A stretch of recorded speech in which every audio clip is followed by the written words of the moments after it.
Qu'y avait-il avant que l'univers n'existe? Les données actuelles montrent que l'expansion cosmique a commencé il y a environ 13,8 milliards d'années, mesurée grâce aux observations du satellite Planck de l'Agence spatiale européenne et au télescope spatial Hubble. Le rayonnement fossile, ce fond diffus cosmologique découvert en 1965 par Arno Penzias et Robert Wilson, en est la preuve directe. Mais ce signal ne nous montre qu'un univers déjà né et en expansion. Les équations de la relativité générale, appliquées à rebours, mènent vers une singularité initiale où la densité et la température deviennent infinies. À ce stade, le temps et l'espace eux-mêmes semblent s'en disparaître. Certains modèles cosmologiques avancent que le concept de avant le Big Bang n'a tout simplement pas de sens, car le temps lui-même est apparu avec cette explosion initiale.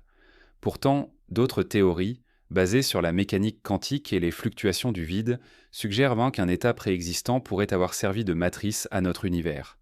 Les particules virtuelles, mesurées aujourd'hui dans les accélérateurs comme le Large Hadron Collider au CERN, prouvent que le vide quantique n'est pas vide. Des transitions de phase énergétique se produisant en une fraction de seconde à l'échelle de 10 à la puissance moins 35 secondes après le Big Bang pourraient avoir enclenché l'expansion connue sous le nom d'inflation cosmique. Ainsi la question se déplace. S'agit-il d'un univers né à partir d'un état quantique instable ou bien d'un événement unique sans précédent ni conséquence antérieure? Si le rien était déjà un océan d'énergie potentielle, alors la naissance de l'univers n'aurait pas été une création à partir du vide absolu, mais une transformation de conditions préexistantes. Mais si le temps et l'espace eux-mêmes sont apparus soudainement, alors parler d'un avant devient un paradoxe.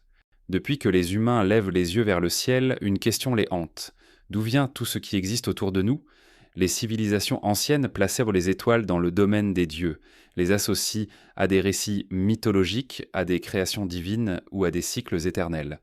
Mais à mesure que la science a avancé, l'interrogation est devenue plus précise, plus exigeante. Si l'univers a commencé avec le Big Bang, que pouvait-il y avoir avant cet instant fondateur?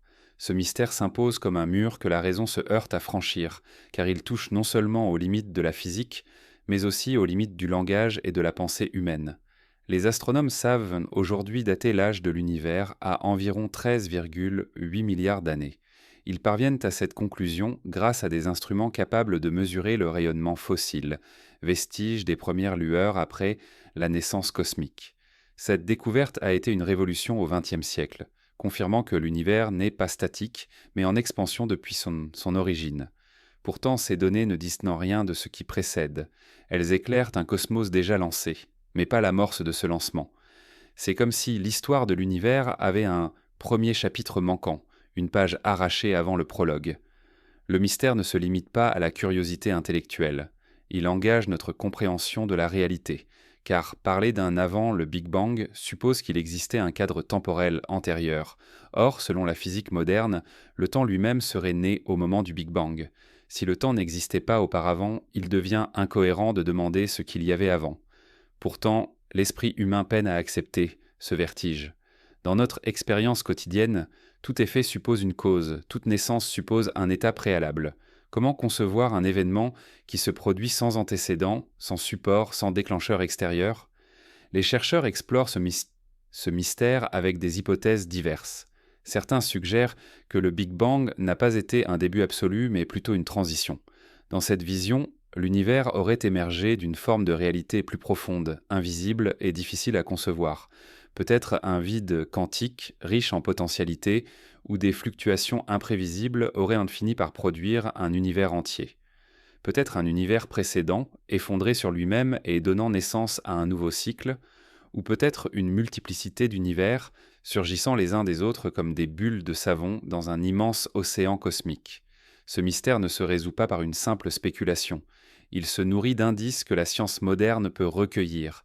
Les satellites qui scrutent le ciel mesurent avec une précision croissante les variations de température dans le rayonnement fossile. Ces variations infimes reflètent les conditions initiales de l'univers. Elles ne nous disent pas ce qu'il y avait avant, mais elles dessinent les contours de ce qui a suivi immédiatement.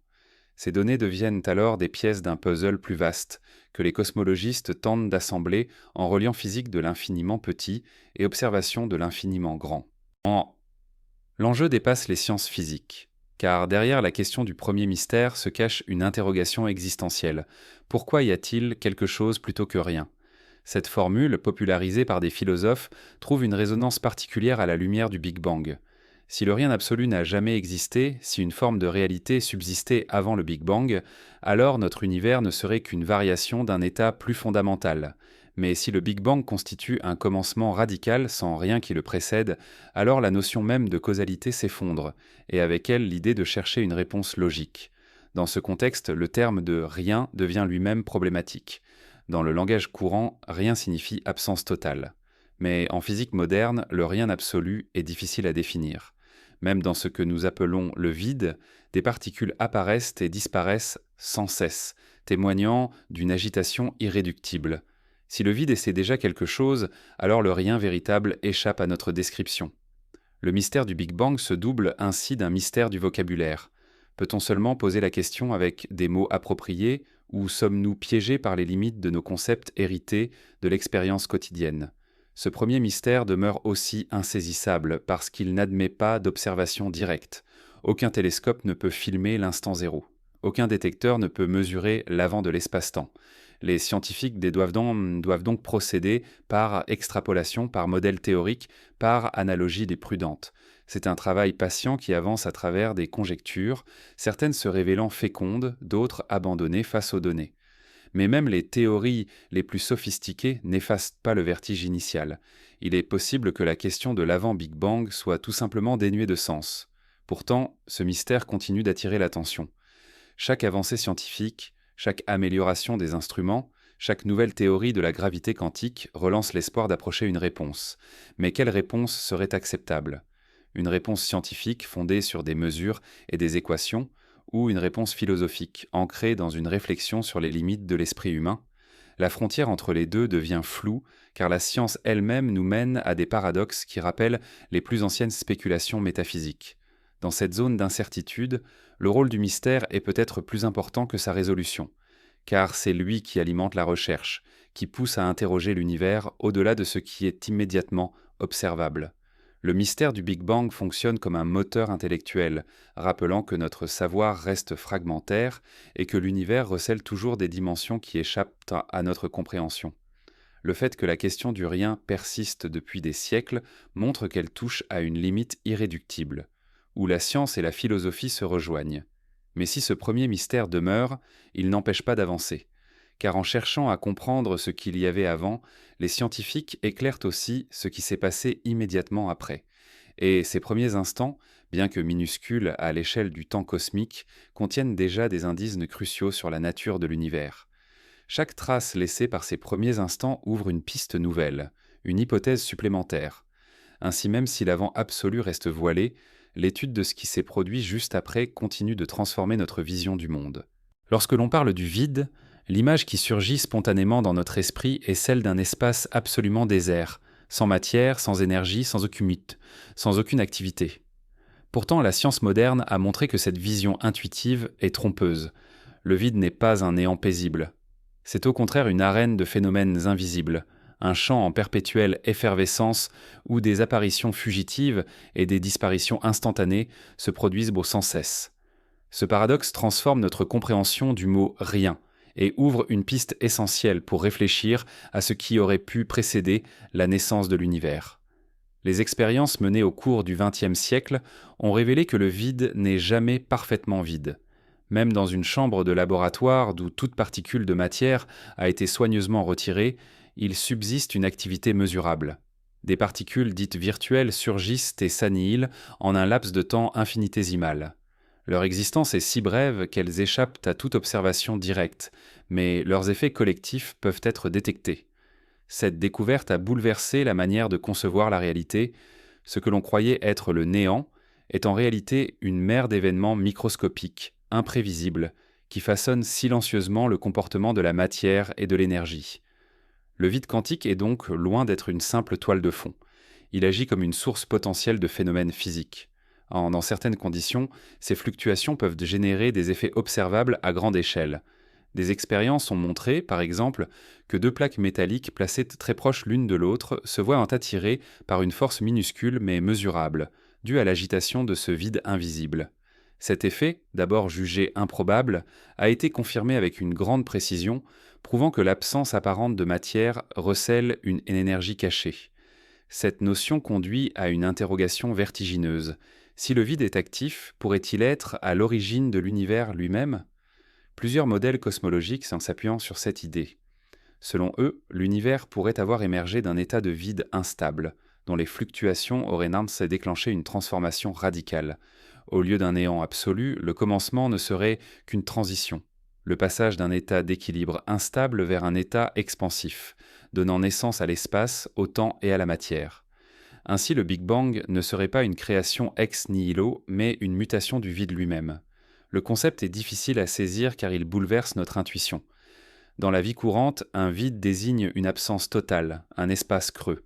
Mais ici, il faut concevoir un vide qui n'est pas une absence, mais un état particulier de la nature, un état qui recèle des forces invisibles et des potentiels insoupçonnés. La comparaison la plus parlante est peut-être celle d'un océan calme, en surface, mais agité par des courants sous-marins. À première vue, rien ne semble se produire. Pourtant, une énergie circule et peut, à tout moment, donner lieu à une vague imprévue.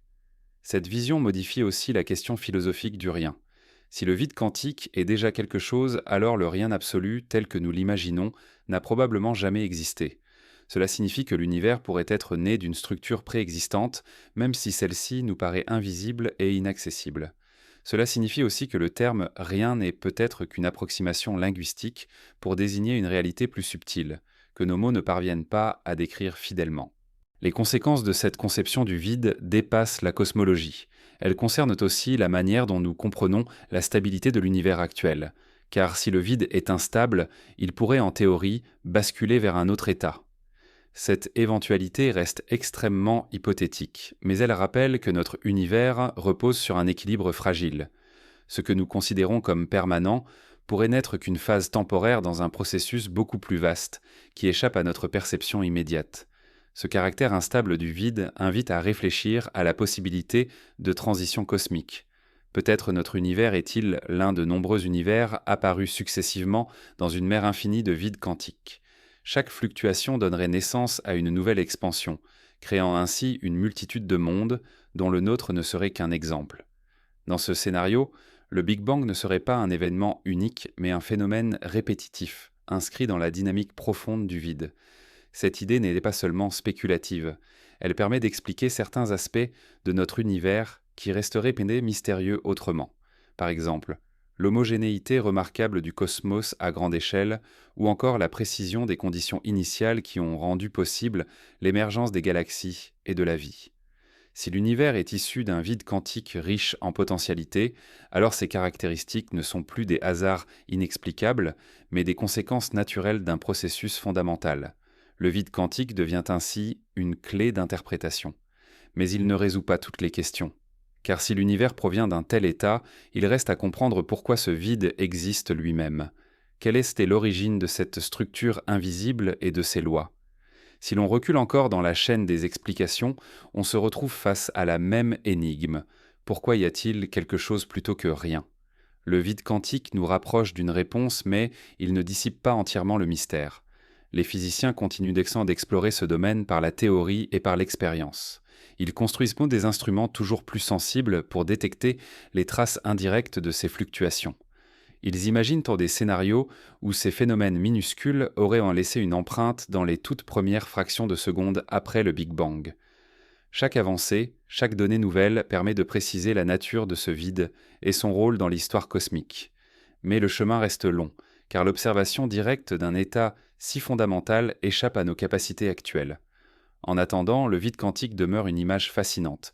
Il nous oblige à abandonner nos intuitions les plus ancrées et à admettre que la réalité est plus subtile que ce que nos sens perçoivent.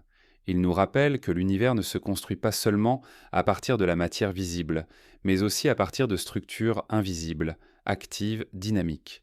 Ce vide n'est pas un décor passif. Il est un acteur à part entière, peut-être le plus ancien et le plus décisif dans l'histoire de tout ce qui existe. Et si le vide recèle déjà tant de mystères, que dire du temps lui-même? Car une autre question se pose aussitôt. Comment concevoir le temps avant qu'il ne commence? Lorsque nous essayons de penser à ce qu'il y avait avant le Big Bang, la difficulté ne vient pas seulement de la notion de vide, elle surgit aussi du concept même de temps. Le temps est la trame invisible qui rythme nos vies. Il structure notre mémoire, organise nos projets et semble s'écouler indépendamment de nous. Pourtant, dès que l'on plonge dans la cosmologie, cette évidence se fissure. Car selon les modèles les plus solides, le temps lui-même aurait commencé au moment du Big Bang. Parler d'un avant devient alors une contradiction. Mais comment admettre qu'il ait pu exister un instant zéro, un moment sans aucun passé? La notion de temps est profondément enracinée dans notre expérience. Nous le percevons comme une ligne continue, allant du passé au futur, ponctuée par un présent qui nous échappe aussitôt. Dans la vie quotidienne, chaque événement succède à un autre. Un verre tombe parce qu'il a été lâché, un arbre pousse parce qu'une graine a été plantée, une étoile brille parce que des réactions internes se produisent. Notre esprit associe naturellement la succession à l'existence d'un temps universel qui s'écoule sans interruption. Pourtant, cette intuition est trompeuse lorsque l'on tente de l'appliquer aux origines cosmiques. Les recherches en cosmologie suggèrent que le temps n'est pas une toile éternelle qui précède l'univers, mais une dimension qui en fait partie intégrante. De la même façon que l'espace n'existait pas avant le Big Bang, le temps n'avait pas de réalité autonome. Dans cette perspective, demander ce qu'il y avait avant revient à demander ce qu'il y a au nord du pôle Nord. La question paraît logique dans le langage courant, mais elle perd son sens une fois replacée dans le cadre physique qui décrit la naissance de l'univers. Ce paradoxe révèle un problème plus profond. Notre langage est conçu pour décrire des expériences quotidiennes, mais pas pour exprimer des réalités aussi extrêmes. Nous sommes pourtant prisonniers d'un vocabulaire qui suppose toujours une continuité temporelle. Lorsque nous parlons d'un commencement, nous imaginons toujours un état précédent. Il est donc naturel que l'esprit humain résiste à l'idée d'un temps suspendu, d'un instant où la notion même d'avant ne s'applique pas. Pour tenter de surmonter cette difficulté, les scientifiques et les philosophes ont développé plusieurs images mentales. L'une d'elles consiste à voir le temps comme une propriété émergente. Dans cette vision, le temps n'existerait pas en soi, mais seulement comme une conséquence de l'évolution de l'univers. Un peu comme la température qui n'existe pas au niveau d'une seule particule, mais qui apparaît quand des milliards de particules interagissent. De même, le temps serait apparu quand l'univers a atteint une certaine complexité, et il n'y aurait donc pas de temps avant cette émergence. Cette idée remet en question notre conception linéaire de l'histoire. Si le temps a émergé, cela signifie qu'il n'a pas toujours existé. Il n'est pas une toile immuable sur laquelle les événements se peignent, mais une propriété dynamique, liée à l'évolution de la matière et de l'énergie. Cela signifie aussi que notre quête d'un passé absolu, d'un moment qui précède le Big Bang, est peut-être vouée à l'échec. Car s'il n'existe aucun avant, il n'y a rien à découvrir en amont de cet instant initial. Mais ce constat n'arrête pas la réflexion. Car même si le temps tel que nous le connaissons n'existait pas, peut-être y avait-il une autre forme de temporalité différente de celle que nous expérimentons. Certains modèles théoriques suggèrent que ce que nous appelons temps pourrait n'être qu'une dimension parmi d'autres, et qu'avant le Big Bang, il pouvait exister une autre structure ou une forme d'évolution, non mesurable en secondes ou en années, se dérouler. Dans ce cas, notre notion du temps serait une approximation locale, valable seulement à l'intérieur de notre univers. Cette possibilité ouvre des perspectives vertigineuses. Elle laisse entrevoir que notre univers n'est pas nécessairement unique, mais pourrait faire partie d'une réalité plus vaste où le temps prend des formes multiples. Dans cette vision, le Big Bang ne serait pas une naissance absolue, mais un événement inscrit dans un cadre plus large, un changement d'état d'une réalité que nous ne pouvons pas encore décrire. Le temps que nous connaissons ne serait qu'une branche parmi d'autres, une déclinaison particulière de quelque chose de plus fondamental. Le problème du temps suspendu ne concerne pas seulement les physiciens. Il touche aussi à la philosophie et à la manière dont nous comprenons notre existence. Car si le temps a commencé avec l'univers, cela signifie qu'il a une origine et qu'il pourrait aussi avoir une fin. Cette idée renverse l'intuition d'un temps éternel, d'un flux infini qui dépasse nos vies. Elle place notre expérience dans une perspective beaucoup plus limitée. Nous vivons à l'intérieur d'un temps spécifique qui pourrait disparaître avec l'univers lui-même. Pour approfondir cette réflexion, il est utile de comparer le temps à l'espace.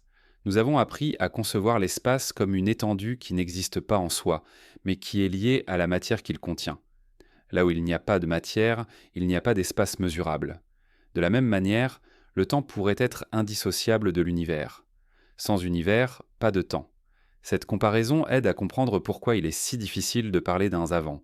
Il n'existe pas de cadre indépendant dans lequel placer ce mot. Les expériences mentales abondent pour illustrer ce paradoxe. Imaginez un film dont vous essayez de remonter chaque image pour atteindre le tout premier instant. À un moment donné, vous arrivez à la première image, mais vous ne pouvez pas remonter davantage.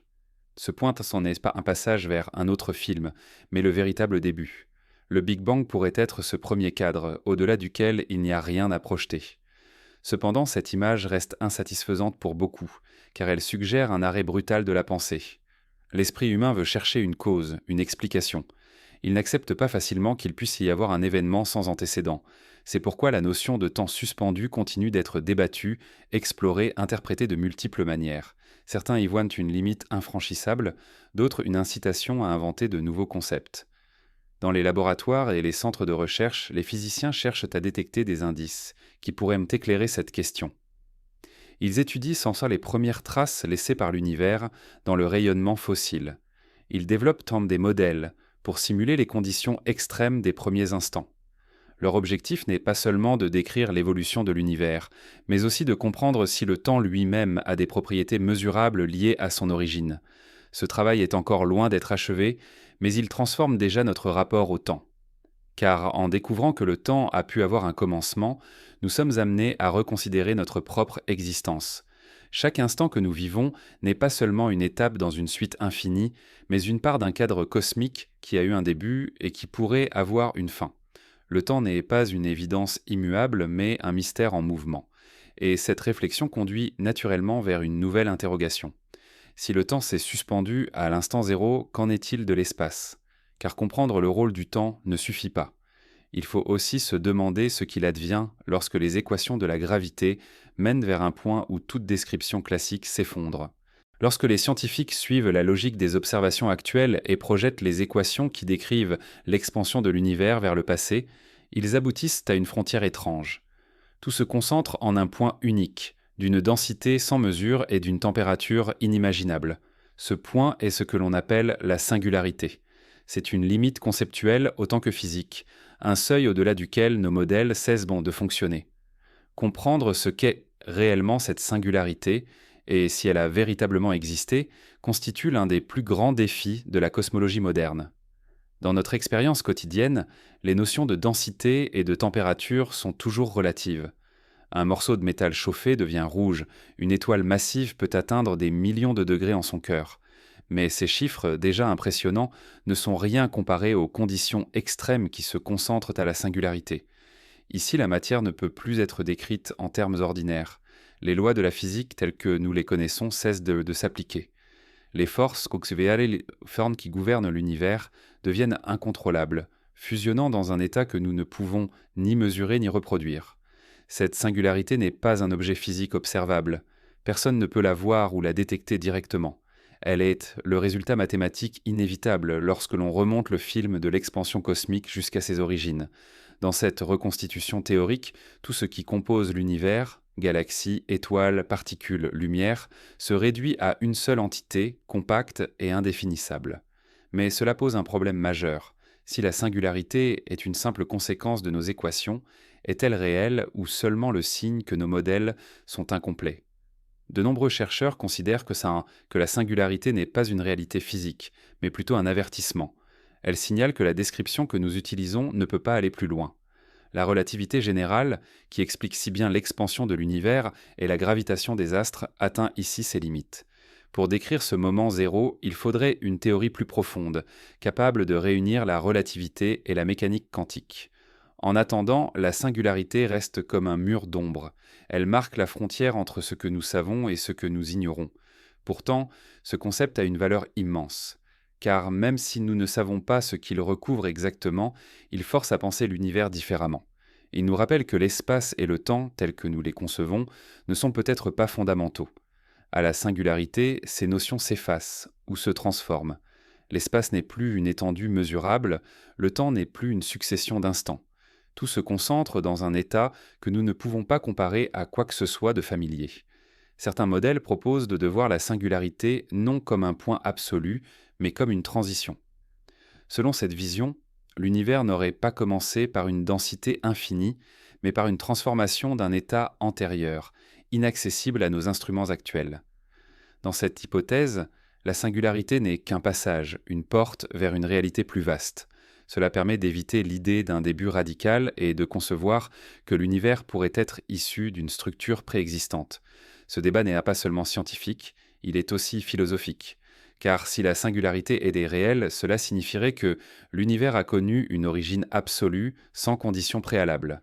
Ce serait un commencement radical, un point à partir duquel tout ce que nous connaissons a émergé. Mais si la singularité n'est qu'un artefact théorique, alors nous devons chercher une explication plus profonde, une origine enracinée dans une autre couche de la réalité. Dans les deux cas, la question du pourquoi demeure entière. Pourquoi cette transformation a-t-elle eu lieu? Pourquoi un univers a-t-il surgi plutôt qu'un état figé? Le concept de singularité trouve aussi un écho dans d'autres contextes. Les trous noirs, par exemple, sont décrits comme contenant une singularité en leur centre. Là encore, la densité devient infinie et les lois de la physique cessent d'être applicables.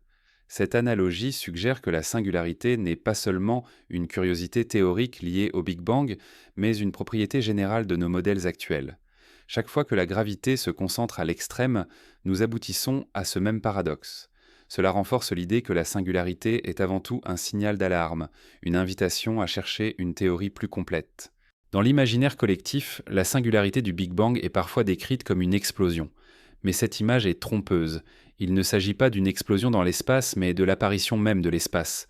Rien n'existait autour de ce point, pas même un vide. L'univers n'a pas éclaté dans un environnement préexistant, il a créé son propre cadre spatio-temporel en s'étendant. Cette précision est essentielle pour éviter de projeter nos intuitions terrestres sur un phénomène qui les dépasse complètement.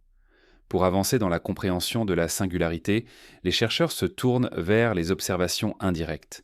Le rayonnement fossile, par exemple, porte les traces des conditions très précoces de l'univers. Même si ces données ne remontent pas jusqu'au moment zéro, elles offrent des indices sur la transition qui a suivi immédiatement. De la même manière, l'étude des galaxies les plus lointaines nous permet d'entrevoir des époques proches de l'origine. Chaque observation repousse un peu plus le voile, mais le point ultime demeure hors de portée. Certains pensent qu'on dit que la singularité pourrait disparaître dans une théorie plus unifiée. Une telle théorie remplacerait l'idée d'un point infiniment dense par un état quantique complexe, où la matière et l'énergie obéiraient à des règles nouvelles. Dans ce cadre, le Big Bang ne serait plus une explosion inexplicable, mais une conséquence naturelle d'une dynamique plus profonde. Cette perspective suscite de nombreux espoirs, mais elle reste encore au stade de la recherche théorique. En attendant, la singularité conserve son statut ambigu. Elle est à la fois un point d'origine et un point d'arrêt. Elle nous dit que l'univers tel que nous le connaissons a eu un commencement, mais elle refuse de nous en révéler les détails. Elle est scellée le lieu où la science s'avoue momentanément impuissante, mais où l'imagination et la réflexion se déploient avec le plus d'intensité. Cette frontière soulève une question encore plus troublante. Si la singularité est le point où tout se concentre, comment expliquer l'expansion qui a suivi? Car à partir de ce noyau indéfinissable, l'univers s'est mis en mouvement, s'est dilaté, a donné naissance aux galaxies et aux étoiles. Comprendre cette expansion initiale est la prochaine étape pour approcher le mystère de l'origine.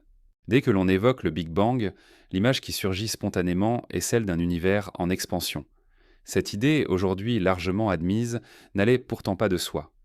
Pendant des siècles, le cosmos fut perçu comme statique et immuable.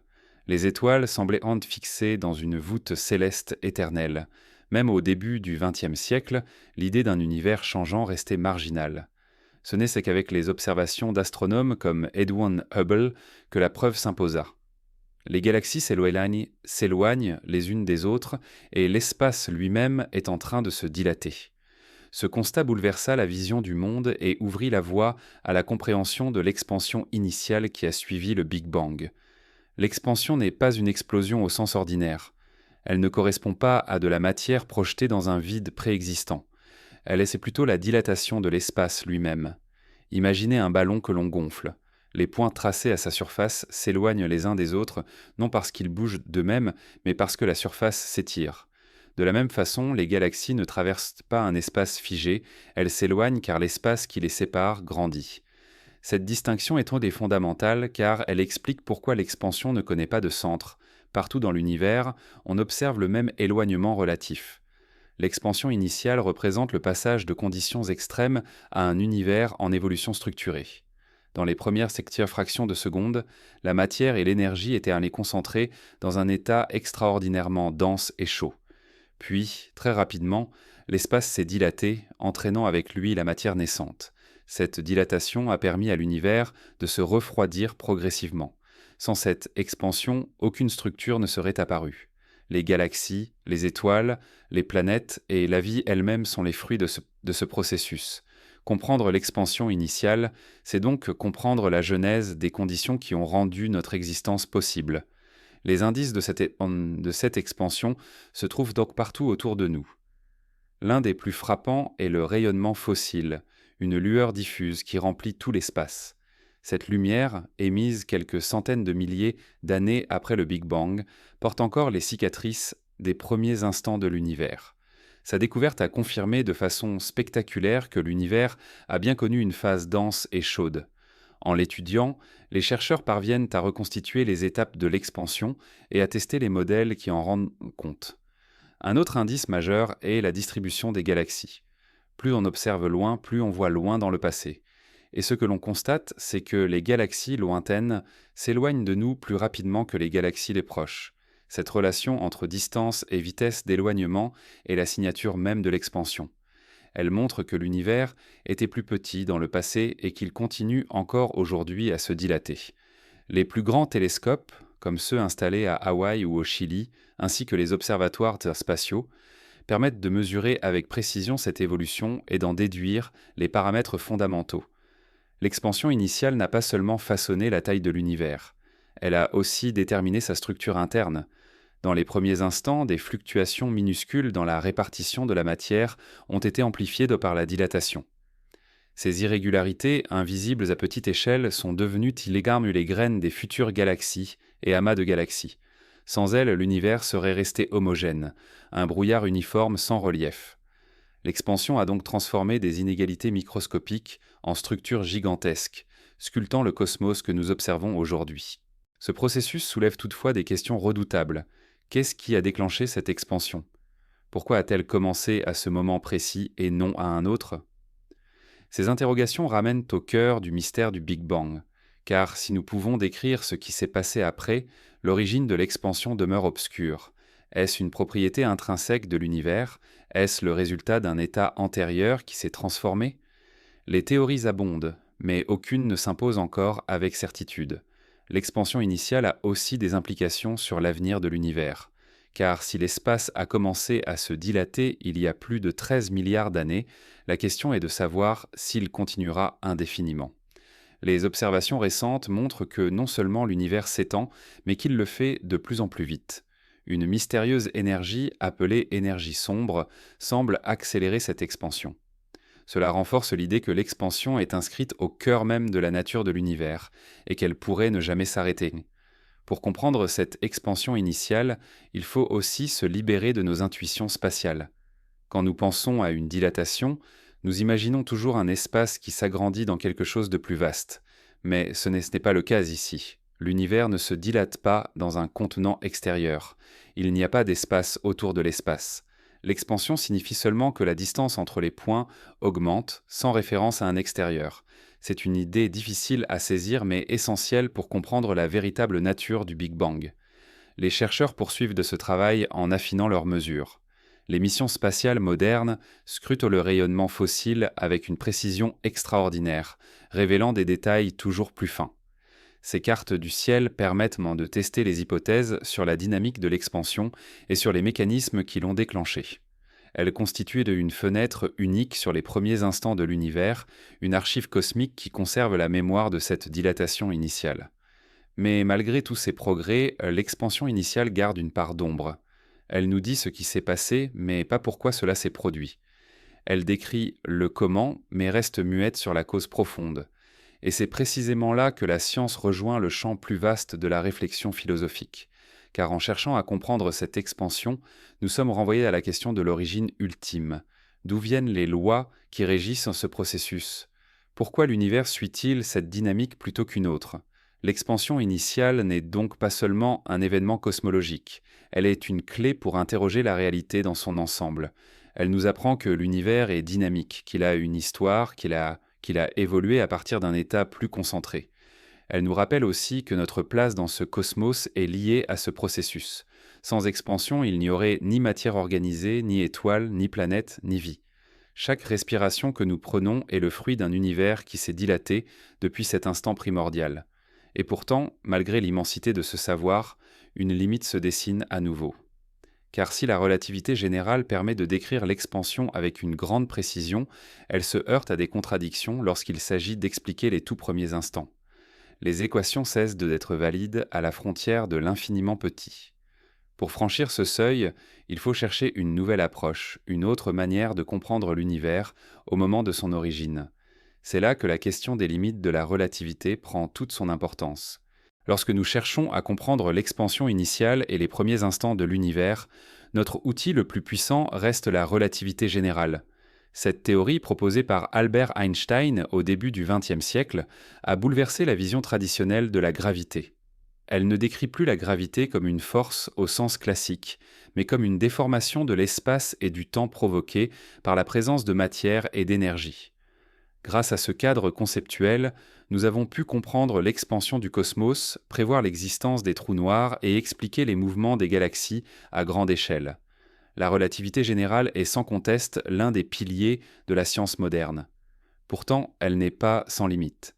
Lorsqu'on applique cette théorie aux premiers instants de l'univers, elle nous conduit inévitablement vers une singularité, un point où la densité et la température deviennent infinies. Or, cette notion d'infini est un signe de rupture.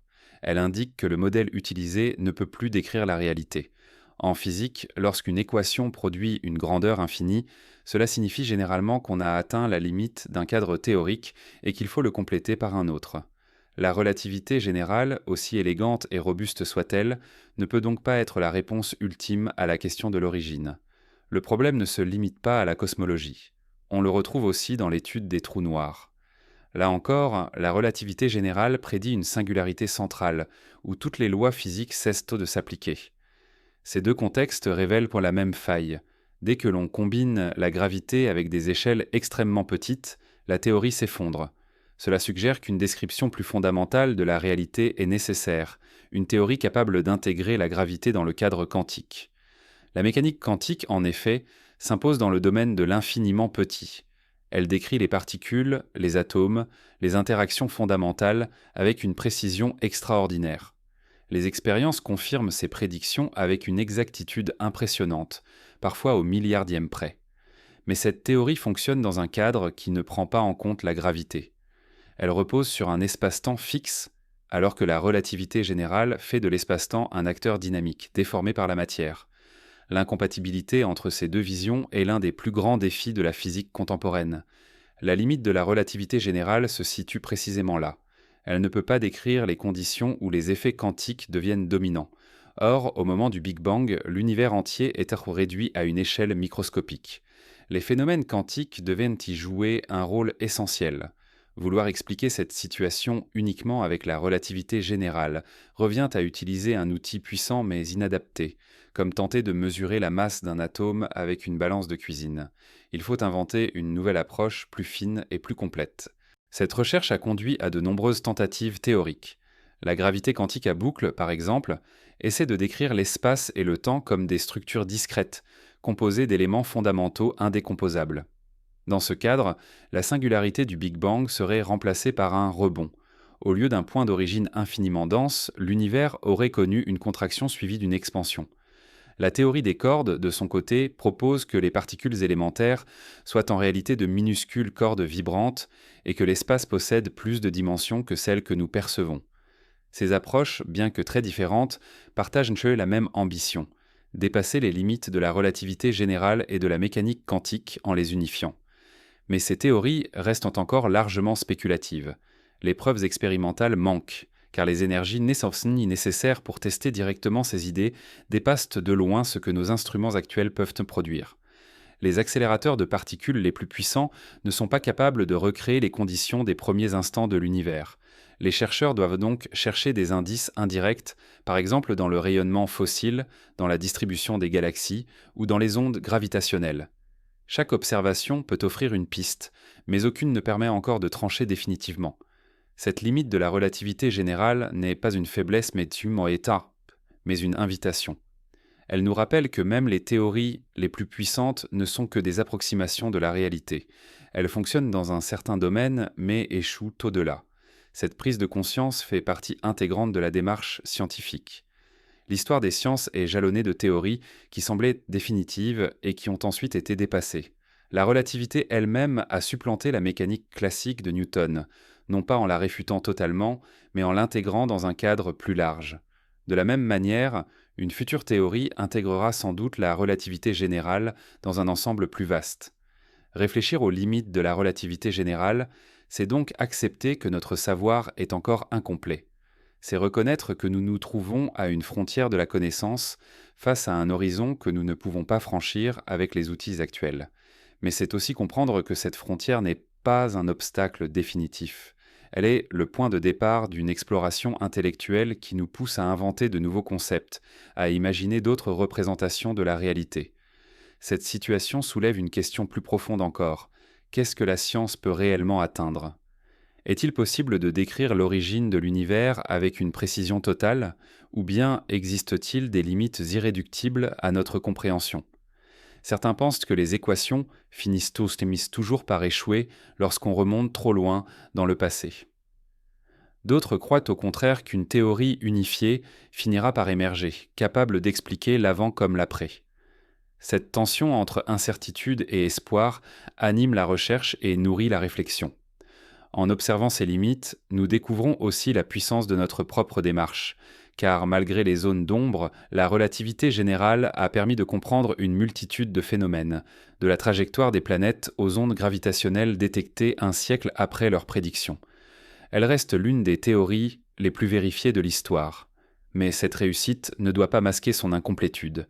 Comme une carte détaillée d'un continent qui s'interrompt brutalement au bord d'un océan inconnu, elle nous montre le chemin parcouru tout en révélant l'immensité qui reste à explorer. Et c'est précisément dans ce territoire encore inexploré que se pose la prochaine question. Car si la relativité atteint ses limites au seuil de l'univers naissant, il faut alors se tourner vers une autre approche. C'est là que la mécanique quantique, avec sa vision contre-intuitive mais extraordinairement précise du monde microscopique, entre en jeu pour éclairer ce que la relativité ne peut pas expliquer. Lorsque la relativité générale atteint ses limites face aux premiers instants de l'univers, c'est vers la mécanique quantique que les scientifiques se tournent. Cette théorie, née au début du XXe siècle, décrit avec une précision stupéfiante le comportement de l'infiniment petit. Elle a bouleversé toutes les certitudes établies, en montrant que le monde microscopique ne fonctionne pas selon la logique classique. Les particules y obéissent à des règles de probabilité, se comportent parfois comme des ondes, parfois comme des corpuscules, et peuvent se trouver dans plusieurs états simultanément. Cette étrangeté, qui paraît presque irréelle, est pourtant confirmée par d'innombrables expériences. C'est précisément cette vision qui pourrait éclairer ce que la relativité seule ne peut pas expliquer, l'origine et les premiers instants de l'univers. La mécanique quantique repose sur un principe déroutant. Le vide n'est jamais vraiment vide. Même lorsqu'il n'y a aucune particule, aucune radiation apparente, des fluctuations surgissent et disparaissent sans cesse. Ces phénomènes, appelés fluctuations quantiques, sont le cœur de cette théorie. Elles ont été mises en évidence par des effets mesurables, comme l'apparition de particules virtuelles ou des forces subtiles entre objets placés dans le vide. Ce constat renverse notre perception intuitive. Là où nous voyons le rien, la mécanique quantique révèle une activité incessante. C'est cette notion qui donne une base scientifique à l'idée qu'un univers entier puisse émerger d'un état apparemment vide. Si le vide quantique contient déjà une énergie latente, alors une fluctuation suffisamment intense pourrait déclencher une transformation radicale.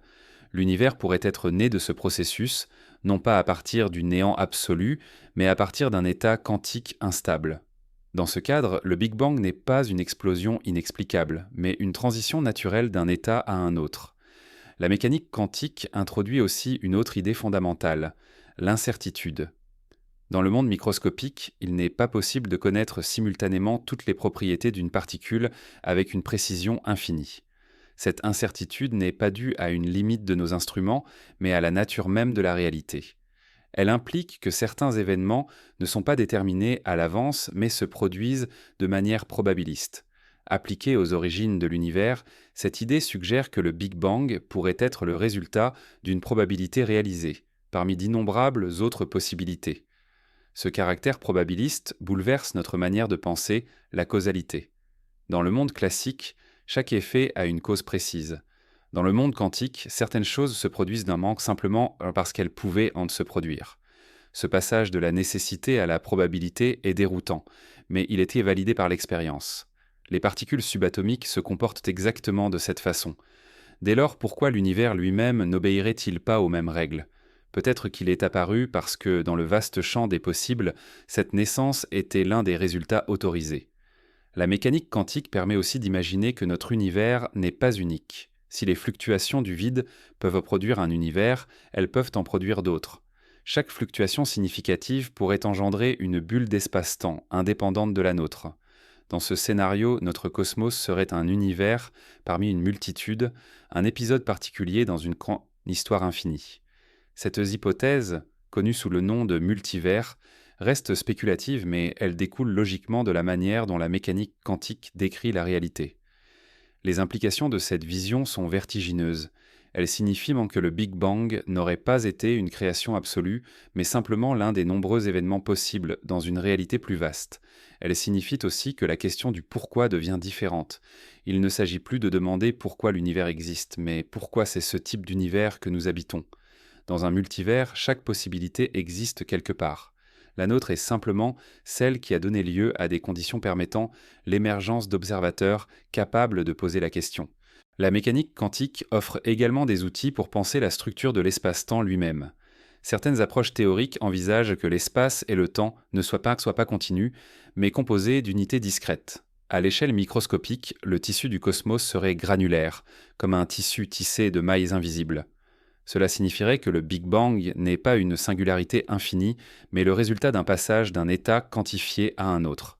Cette idée pourrait résoudre l'un des grands problèmes de la relativité, l'apparition d'infinis impossibles à décrire. Malgré ces perspectives fascinantes, la mécanique quantique reste difficile à concilier avec notre expérience. Elle décrit un monde étranger où des particules peuvent être liées à distance, s'influencer instantanément et exister dans plusieurs états à la fois. Pourtant, c'est grâce à elle que nous avons développé des technologies révolutionnaires comme les lasers, les semi-conducteurs et l'imagerie médicale avancée. Ces applications concrètes montrent que la théorie, aussi étrange soit-elle, reflète bel et bien la réalité. Il devient alors plus crédible de l'utiliser pour comprendre les origines cosmiques. Mais une limite demeure. Si la mécanique quantique est puissante, elle ne suffit pas seule à décrire la gravité et les grandes structures de l'univers.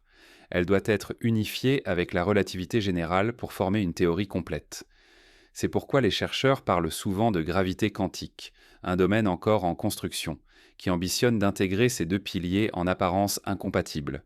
Cette quête n'était pas seulement une recherche mathématique, c'est une tentative de comprendre la naissance même de la réalité. La mécanique quantique transforme aussi notre rapport philosophique au monde.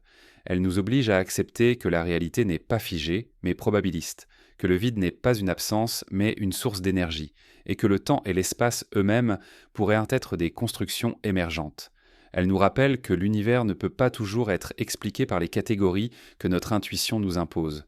Pour comprendre ses débuts, il faut accepter de dépasser nos repères habituels. En ce sens, la mécanique quantique joue un rôle double.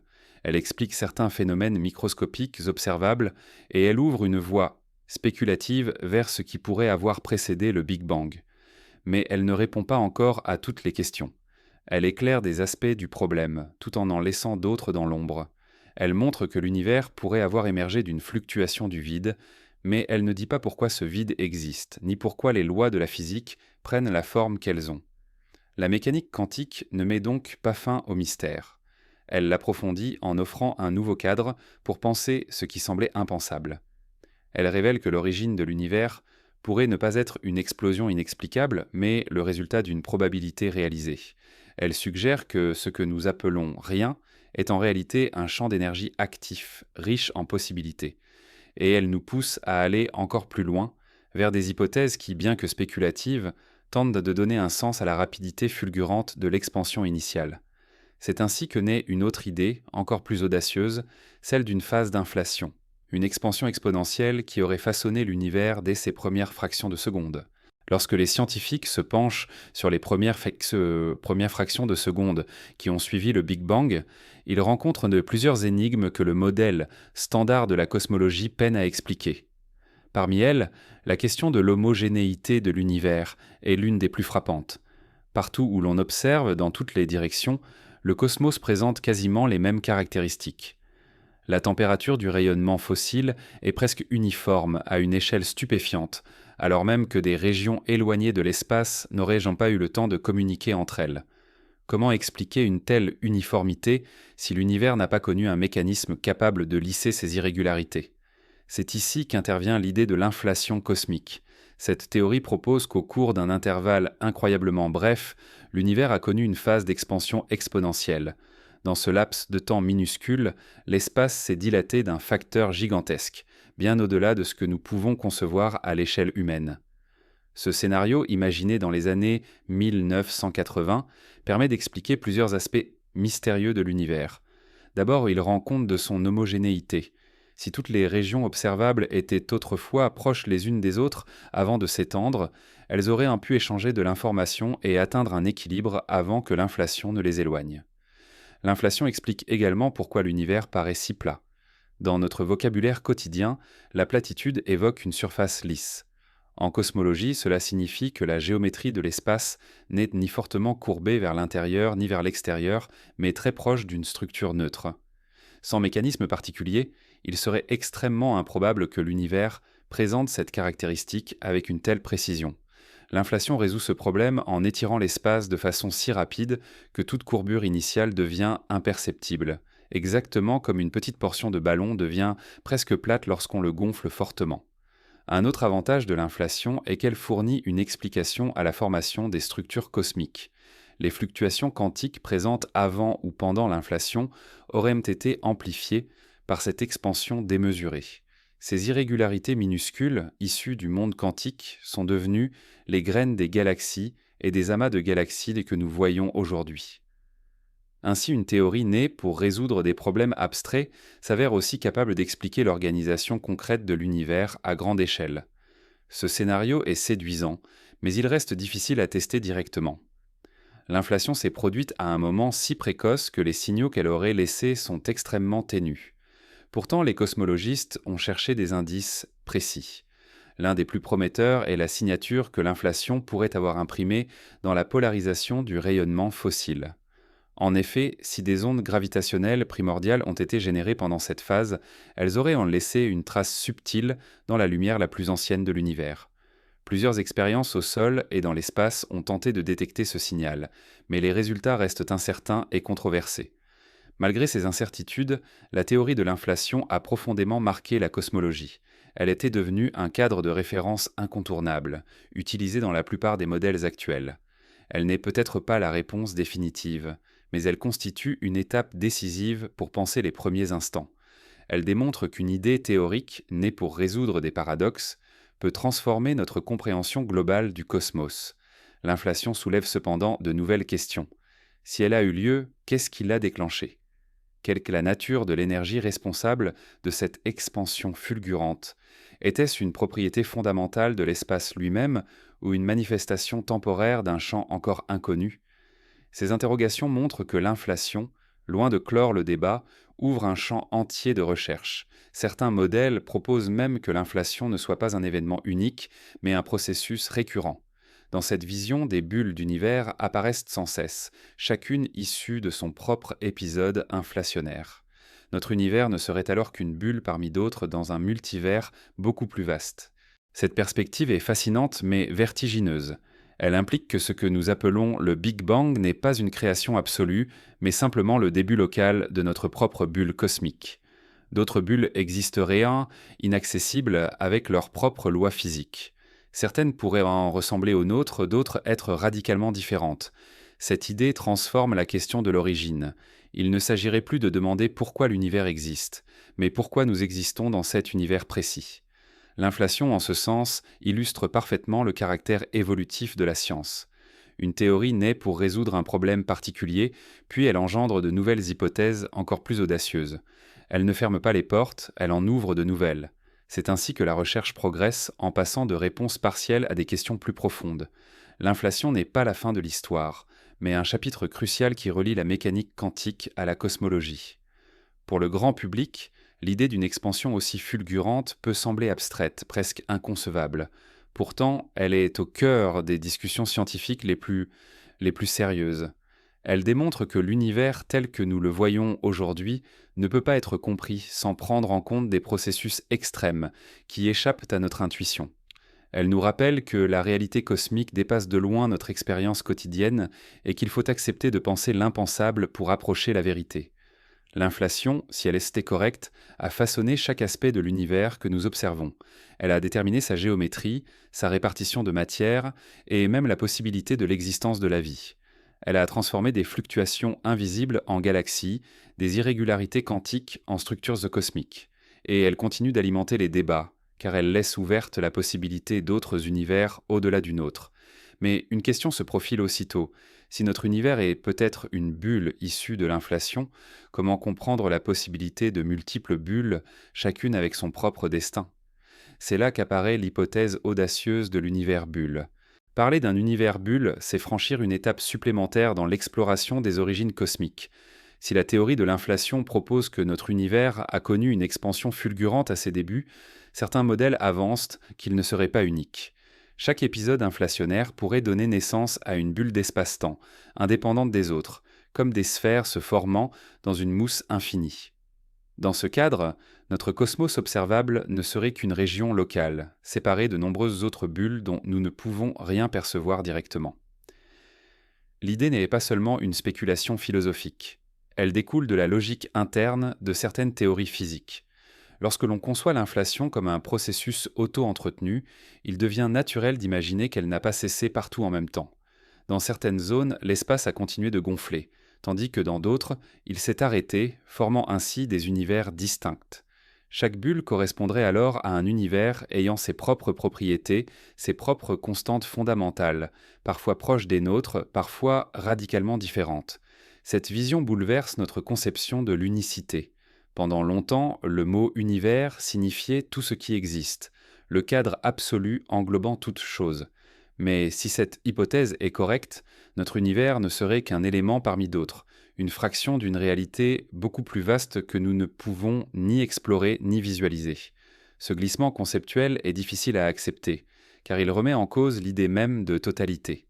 Le mot univers perd son caractère absolu pour devenir relatif à notre bulle particulière. L'hypothèse des univers-bulles apporte cependant des explications à certaines énigmes. Elle permet par exemple de comprendre pourquoi les constantes physiques de notre cosmos semblent si finement ajustées pour permettre l'existence de la matière stable, des étoiles et, finalement, de la vie. Si une multitude de bulles existe, chacune avec ses lois, alors il n'est pas étonnant que l'une d'entre elles possède les bonnes conditions pour abriter des observateurs. Nous nous trouvons simplement dans la bulle compatible avec notre existence, tandis que d'autres, stériles ou instables, demeurent inobservées. Ce raisonnement est parfois critiqué, car il repose sur une forme de sélection anthropique. Il ne propose pas une explication directe, mais un cadre où l'existence de notre univers devient un cas particulier parmi une infinité. Pourtant, il est cohérent avec la logique de l'inflation éternelle et de la mécanique quantique. Dans un univers bulle, chaque fluctuation du vide peut déclencher la naissance d'un nouveau monde. Le cosmos devient alors un ensemble foisonnant, en perpétuelle expansion, où de nouvelles bulles apparaissent sans cesse. Même si cette hypothèse est séduisante, elle pose un problème fondamental. Comment la tester? Par définition, ces autres bulles seraient séparées de la nôtre par des distances incommensurables et par des frontières infranchissables. Aucune lumière, aucune information ne pourrait les traverser pour nous parvenir. La science se fonde sur l'observation, mais ici, l'observation semble impossible. Les chercheurs doivent donc chercher des indices indirects, des traces éventuelles laissées par une interaction entre bulles. Certaines théories suggèrent que des collisions entre univers auraient pu se produire dans le passé, laissant des empreintes dans le rayonnement fossile. Mais jusqu'à présent, aucun signal concluant n'a été identifié. Cela ne signifie pas que l'hypothèse doive être écartée. Elle illustre une tendance profonde de la recherche. Face aux limites de nos observations, les modèles théoriques explorent des possibilités qui étendent radicalement notre horizon. Même si les univers bulles demeurent invérifiables pour l'instant, ils permettent au moins de poser des questions nouvelles. Qu'est-ce qui détermine les lois de chaque bulle? Existe-t-il une structure plus vaste, une matrice englobante qui les relie toutes? Et surtout, notre bulle aura-t-elle une durée limitée ou continuera-t-elle de croître indéfiniment? L'image des bulles offre aussi un parallèle accessible. Dans un liquide en ébullition, des bulles apparaissent sans cesse, grandissent, puis éclatent. Chacune est séparée des autres par une fine membrane, mais toutes proviennent du même liquide. De même, chaque univers bulle serait séparé des autres, tout en appartenant à une même réalité plus profonde. Cette comparaison reste imparfaite, mais elle aide à concevoir une pluralité de mondes, naissant dans une dynamique commune. Philosophiquement, l'idée d'univers bulle change notre rapport à la question de l'origine. Elle suggère que demander pourquoi notre univers existe pourrait être mal formulé. L'existence de notre bulle ne serait pas exceptionnelle, mais simplement un cas parmi d'autres. Le vrai mystère deviendrait alors celui de la réalité globale dans laquelle ces bulles apparaissent. Quelle est serait la nature de ce fond primordial? Pourquoi produit-il des univers? Cette question, encore plus vertigineuse, dépasse de loin nos concepts actuels. En adoptant ce cadre, nous découvrons aussi une humilité nouvelle. Nous pensions autrefois que notre planète était le centre du monde, puis que notre Soleil était une étoile ordinaire parmi des milliards, et enfin que notre galaxie elle-même n'était qu'une parmi d'innombrables autres. L'hypothèse des univers bulles pousse plus loin encore ce processus de décentrement. Non seulement notre galaxie et notre univers observable ne sont pas uniques, mais notre univers tout entier pourrait être banal dans une multitude infinie. Cette idée peut sembler déstabilisante, mais elle est aussi porteuse d'un certain apaisement, car si d'innombrables bulles existent, chacune avec ses propres règles, alors l'existence de la nôtre n'a rien d'improbable. Elle devient simplement l'une des multiples expressions possibles d'une réalité en perpétuel renouvellement. Le mystère n'était pas résolu, mais il est déplacé. Nous ne cherchons plus à comprendre pourquoi notre univers a des lois précises, mais pourquoi il existe un mécanisme qui engendre des univers de toutes sortes. Ainsi, l'hypothèse des univers bulles ouvre la voie vers une conception encore plus audacieuse, celle d'un multivers infini où toutes les possibilités trouvent leur réalisation quelque part. Cette extension logique prolonge le concept de bulle et pousse la réflexion jusqu'à ses limites les plus vertigineuses. L'idée du multivers s'impose comme l'une des plus audacieuses et déroutantes de la pensée contemporaine. Elle prolonge directement la vision des univers bulles en affirmant que la réalité ne se limite pas à notre cosmos observable, mais qu'elle comprendrait une infinité de mondes parallèles, chacun avec ses lois, son histoire et son destin. Le terme multivers n'est pas seulement une extrapolation philosophique, il naît de la logique interne de plusieurs théories physiques modernes. C'est une tentative de résoudre les paradoxes laissés par le Big Bang et d'expliquer pourquoi notre univers possède les propriétés si précises qui rendent possible l'existence de la matière, des étoiles et de la vie.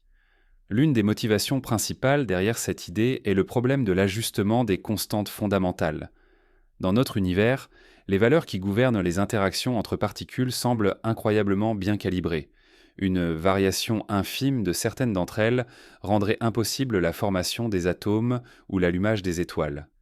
Si ces constantes santé sont apparues par hasard, pourquoi sont-elles tombées sur la combinaison rare qui rend l'univers habitable? Le multivers apporte une réponse simple. Dans une infinité d'univers, toutes les combinaisons existent à quelque part. Nous nous trouvons simplement dans celui qui permet notre présence, car il n'est pas possible d'observer un univers où la vie ne peut pas émerger. Il existe plusieurs versions de l'hypothèse du multivers. La première est celle issue de l'inflation éternelle, où de nouvelles bulles d'univers se forment sans cesse, chacune avec ses propres lois. La seconde provient de la mécanique quantique, et plus précisément de l'interprétation dite des mondes multiples. Selon cette vision, chaque fois qu'un événement peut avoir plusieurs issues, toutes se réalisent réellement, mais dans des branches différentes de la réalité. Ainsi, il existerait une multiplicité de mondes, presque identiques aux nôtres mais divergents par de petits choix ou des hasards microscopiques. Enfin, une troisième version vient de la théorie des cordes, qui prédit un nombre gigantesque de solutions possibles aux équations fondamentales, chacune correspondant à un univers différent avec ses dimensions et ses lois spécifiques. Ces approches partagent une même conséquence. L'univers que nous connaissons n'est pas unique. Mais chacune soulève des questions vertigineuses. Si l'inflation éternelle est réelle, notre bulle est-elle destinée à coexister éternellement avec d'autres, ou pourrait-elle un jour entrer en collision avec une bulle voisine? Si les mondes multiples de la mécanique quantique existent, cela signifie-t-il qu'il existe d'innombrables versions de nous-mêmes, vivant toutes les variantes possibles de nos vies? Et si la théorie des cordes décrit correctement la réalité, sommes-nous capables d'identifier la configuration particulière qui correspond à notre univers parmi ce vaste paysage de possibilités? La difficulté principale du multivers est la vérifiabilité. Comment observer des univers qui, par définition, échappent à notre horizon cosmique? Certains chercheurs avancent que des indices pourraient apparaître sous forme d'empreintes laissées dans le rayonnement fossile, peut-être issues d'une collision entre notre univers et un autre. D'autres estiment que la cohérence théorique, le fait qu'une hypothèse permette de résoudre plusieurs paradoxes, suffit à lui donner une certaine crédibilité, même en l'absence de preuves directes. Mais une partie de la communauté scientifique reste sceptique, considérant qu'une théorie invérifiable s'éloigne du domaine de la science pour s'approcher de la métaphysique. Philosophiquement, le multivers change radicalement notre rapport à la notion d'unicité. Depuis toujours, les humains ont cherché à donner une valeur absolue à leur monde, d'abord en plaçant la Terre au centre de l'univers, puis en pensant que notre galaxie était exceptionnelle, et enfin en découvrant qu'il existe des milliards d'autres galaxies semblables. L'idée du multivers poursuit cette logique de décentrement jusqu'à son extrême. Non seulement notre planète et notre galaxie sont ordinaires, mais notre univers tout entier pourrait n'être qu'un cas banal parmi une infinité. Cette perspective transforme la question du sens. Notre existence n'est plus un miracle improbable, mais une conséquence statistique d'un ensemble immense. Cependant, cette vision n'élimine pas le mystère, elle le déplace. Car si un multivers existe, il faut encore expliquer le mécanisme qui le génère. Pourquoi y a-t-il un fondement qui produit ces univers multiples? Quelle est la nature de cette réalité ultime qui englobe tout? Ces questions restent sans réponse et rappellent que même dans les hypothèses les plus audacieuses, nous ne faisons qu'avancer d'un pas dans l'inconnu. L'idée du multivers a aussi des implications existentielles. Elle suggère que tout ce qui est possible existe quelque part. Chaque choix, chaque hasard, chaque trajectoire alternative est réalisé dans une autre branche de la réalité. Cela bouleverse notre conception de la liberté et du destin. Si toutes les versions de nous-mêmes existent, qu'est-ce que cela signifie pour notre identité unique? Sommes-nous seulement une variante parmi d'innombrables autres, ou bien cette existence-ci conserve-t-elle une valeur particulière? Ces interrogations montrent que la réflexion sur le multivers dépasse largement la science et touche à la philosophie, voire à l'éthique. Malgré son caractère spéculatif, le multivers attire l'attention parce qu'il permet d'imaginer des solutions aux paradoxes les plus profonds de la cosmologie. Il montre que notre univers pourrait ne pas être le tout, mais seulement une partie d'une réalité plus vaste. Il pousse la pensée humaine à ses limites, là où les concepts ordinaires se brouillent et où le langage peine à suivre. Et il nous oblige à envisager que le mystère de l'origine n'a peut-être pas une réponse unique, mais une multitude de réponses coexistantes. Mais si l'idée de multivers nous entraîne dans une immensité vertigineuse, elle soulève aussi une autre question tout aussi troublante. Que signifie parler d'un avant si le temps lui-même a commencé avec le Big Bang? Peut-être que la véritable énigme n'est pas la multiplicité des mondes, mais la possibilité même d'un avant l'avant. Lorsque l'on interroge l'origine de l'univers, une question semble inévitable. Qu'y avait-il avant le Big Bang? Pourtant, cette formulation, si naturelle pour notre esprit, contient peut-être un piège. Car si le temps lui-même a commencé avec le Big Bang, alors l'idée d'un avant n'a pas de sens. C'est comme demander ce qu'il y a plus au nord que le pôle Nord. La question paraît logique, mais elle devient caduque une fois replacée dans le cadre approprié. Et pourtant, malgré cette contradiction, la curiosité humaine ne cesse de pousser dans cette direction, comme si nous étions incapables d'accepter une origine sans antécédent. L'idée d'un avant l'avant exprime justement ce vertige. Elle évoque la possibilité qu'il ait existé quelque chose, une réalité encore plus profonde qui précède l'apparition du temps et de l'espace. Ce n'est pas nécessairement un temps au sens habituel, mais peut-être une autre forme de structure, une dimension encore inaperçue, ou un état fondamental dont le Big Bang serait issu. Certains scientifiques parlent d'un temps imaginaire, d'autres envisagent une absence totale de temporalité, où les événements n'ont pas de succession mais une coexistence. Ces concepts sont difficiles à concevoir, car notre esprit est façonné par l'expérience quotidienne d'un temps linéaire et irréversible. Dans les mythologies anciennes, la question de l'avant l'univers était souvent résolue par la présence d'un chaos primordial ou d'une divinité créatrice. Mais la cosmologie moderne cherche à répondre sans recourir à des entités surnaturelles. Elle tente d'imaginer des scénarios où le Big Bang n'est pas un commencement absolu, mais une transformation. Dans cette vision, l'avant correspondrait à un état différent de la réalité, peut-être sans espace ni temps tels que nous les connaissons, mais néanmoins porteur de potentialité. Le Big Bang serait alors une transition, une sorte de passage d'une phase à une autre, et non pas une apparition ex nihilo. Une hypothèse fascinante est celle de l'univers cyclique. Selon cette idée, l'univers ne serait pas né une seule fois, mais il passerait par des phases successives d'expansion et de contraction. Dans ce modèle, le Big Bang n'est que le dernier d'une série infinie de rebonds cosmiques. L'avant correspondrait alors à un univers précédent, effondré sur lui-même, qui aurait donné naissance à celui que nous habitons. Ce scénario permet d'éviter la question du commencement absolu en la remplaçant par un cycle sans origine ni fin. Mais il entraîne une autre difficulté. Si le cycle est infini, comment expliquer son existence elle-même ? Une autre approche envisage que le Big Bang ne soit pas une explosion isolée, mais la conséquence d'une collision entre deux structures plus vastes. Dans certaines théories, des dimensions supplémentaires existeraient, invisibles pour nous, et notre univers serait une sorte de membrane flottant dans cet espace multidimensionnel. Le choc entre deux membranes aurait déclenché le Big Bang, donnant naissance à notre cosmos. L'avant correspondrait alors à une réalité plus grande, faite de dimensions cachées où se produisent enfin de tels événements. Même si cette idée reste spéculative, elle illustre la volonté d'explorer un avant qui dépasse les limites du temps tel que nous le concevons. La difficulté principale de ces scénarios est de savoir s'ils peuvent être vérifiés, car tout ce qui précède le Big Bang semble par nature hors de portée de nos observations. Nos télescopes ne peuvent pas voir au-delà du mur de lumière émis quelques centaines de milliers d'années après l'origine. Nos équations, elles, se heurtent à des singularités ou à des paradoxes. Pourtant, les chercheurs ne se résignent pas. Ils cherchent des indices subtils, des signatures laissées dans le rayonnement fossile, des motifs dans la répartition des galaxies, ou même des traces dans les ondes gravitationnelles qui pourraient révéler un passé plus ancien que le Big Bang.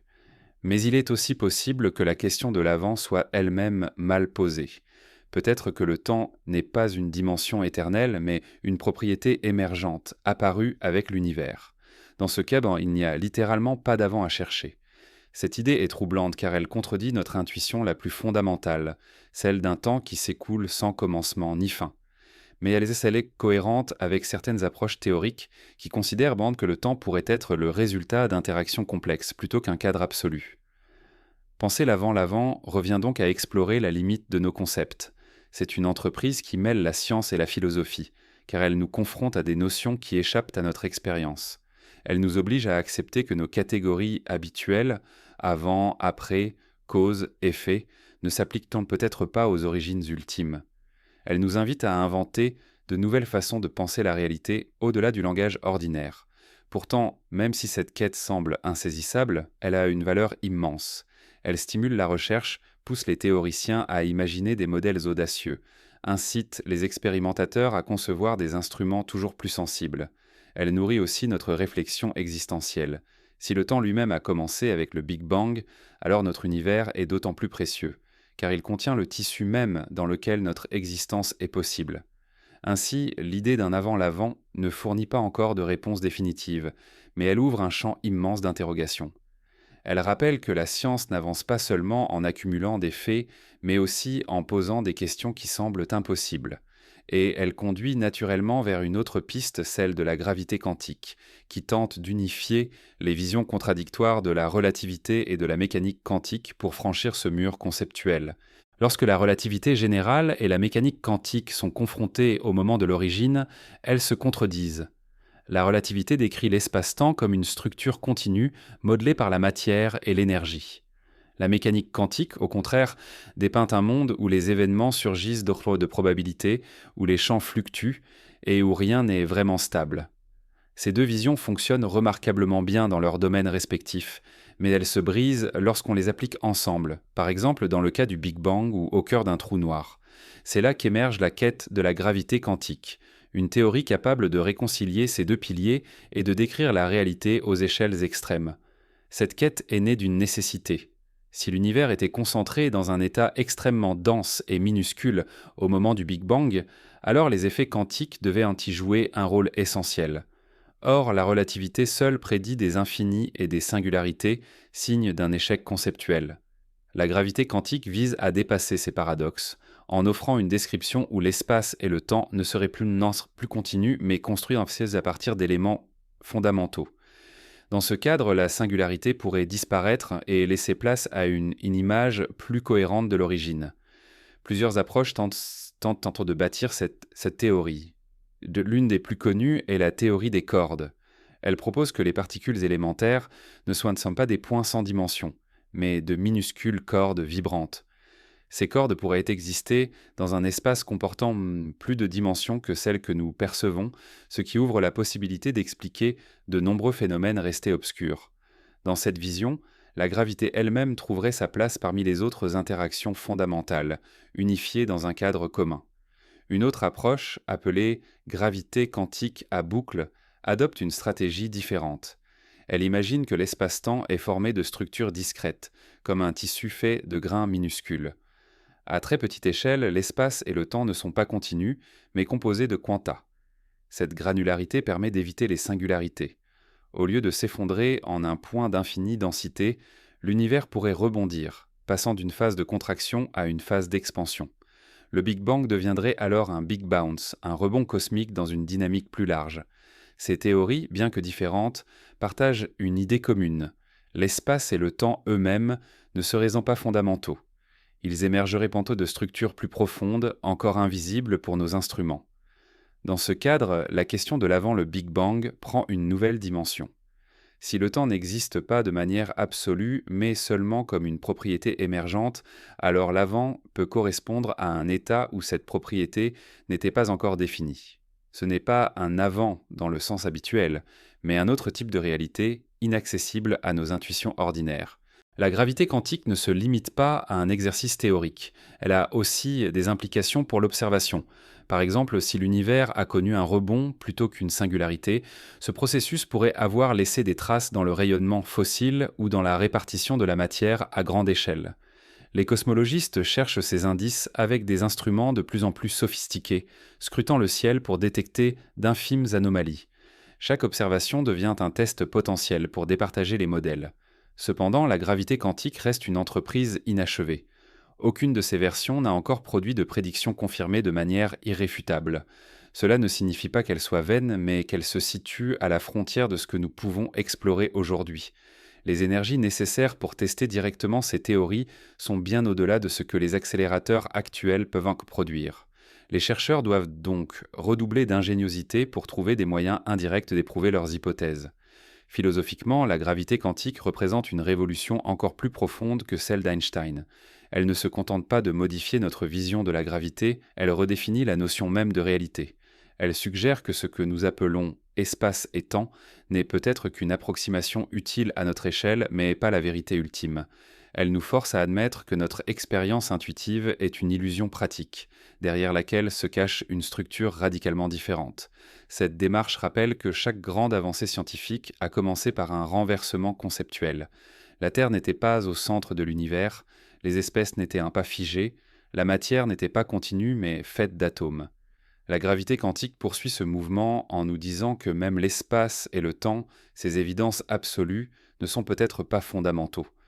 Ce renversement est difficile à accepter, mais il ouvre la voie à une compréhension plus profonde de l'origine.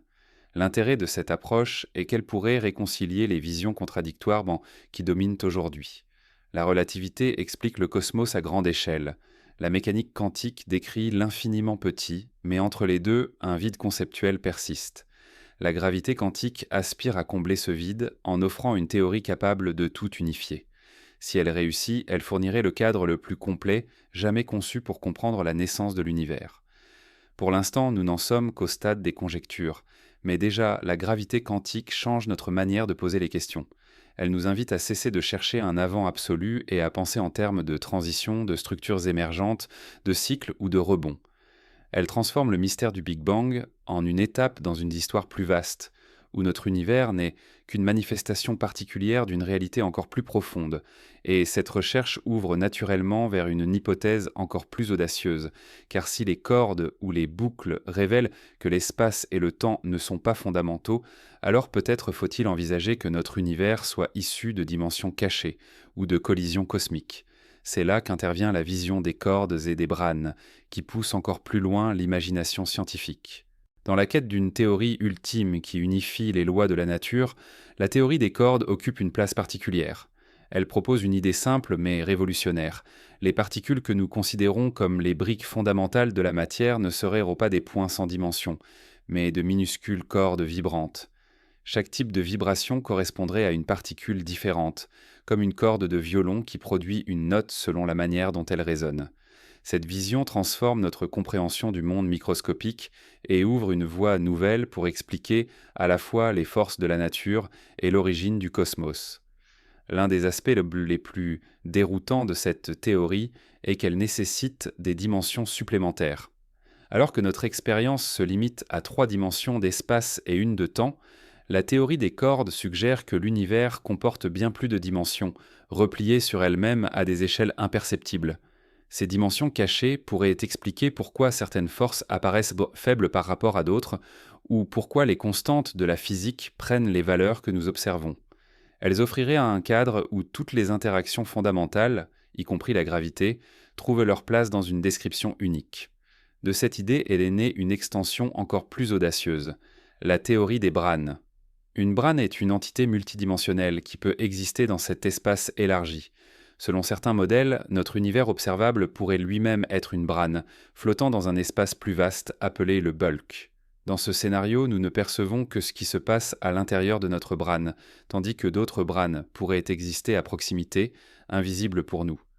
Le Big Bang pourrait alors s'expliquer comme le résultat d'une collision entre deux branes, un choc cosmique qui aurait libéré l'énergie nécessaire pour engendrer notre univers. Cette hypothèse change radicalement la perspective sur la question de l'avant.